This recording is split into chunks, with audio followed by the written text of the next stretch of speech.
Greetings fellow ukuleleans, Jeff Weinberger coming at you here with a new tutorial.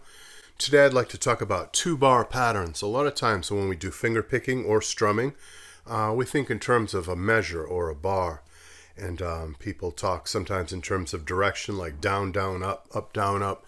And they talk about quarter notes and eighth notes, and there's all kinds of 1-bar patterns that we learn, and that's the most common. Almost every beginning ukulele player, when they learn strums or finger picking patterns, is going to be dealing with one measure at a time or 1 bar at a time. But I'd like to talk about those 2-measure patterns that can be a little more interesting. They add a little bit of variation. Maybe you are with a ukulele club, you strum with a bunch of other folks, and you notice that from song to song, every song has pretty much the same strum. And there might be a little variation. Maybe one song is in 3/4 time or 6/8 time or something like that. So a little bit of variation, but by and large, the whole evening is spent doing the same 2 or 3 strums. And that gets really boring after you break out of your beginner phase. When you start to look towards being an advanced beginner or an intermediate player, you usually seek more. You're looking for something more interesting and more variation in your playing.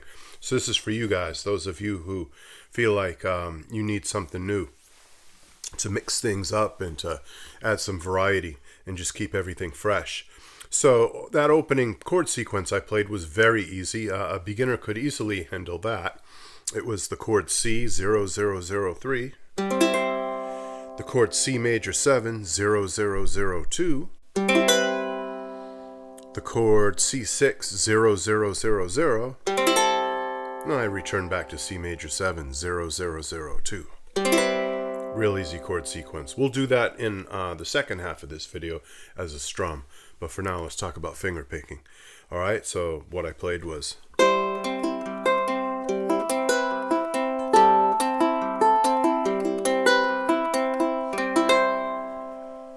The variation is that I did a pinch on beat 1 of the first measure, but I didn't do a pinch on the first beat of the second measure. I varied it a little bit. So it gives you contrast. It gives you 2 contrasting measures that go nicely together. And just keep the listener a little more engaged and keep you a little more engaged. It gives you a little more challenge. Let's learn the first measure first. So I pinched my G, and by the way, I have a low G, but don't worry, low G, high G really doesn't matter.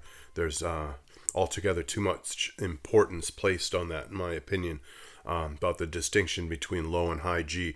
Sure, there are some things you cannot do unless you have a high G ukulele, and other things you can't do unless you have a low G ukulele. But by and large, you can do anything on either ukulele, and it almost doesn't matter. So I'm plucking my G string and my A string at the same time on a C chord. Thumb in middle, that's how I do that. That's not too bad. Those of you that are absolute beginners and are terrified of finger picking, this wouldn't be so hard for you to do, to grab your G string and grab your A string and try to get those going like that. You could teach yourself that. So then my thumb comes down and plays the C string. So the thumb took care of the G string, and then it takes care of the C string. You could practice just that if you were a timid finger picker, a beginner, and you really wanted to just get the basics. Go like this over and over.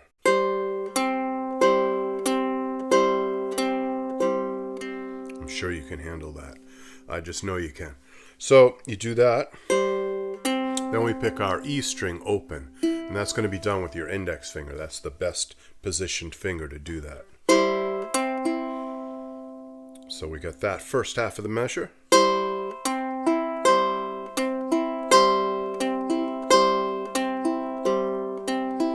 Alright, and then our thumb comes back to the G string, returns to the G from the C.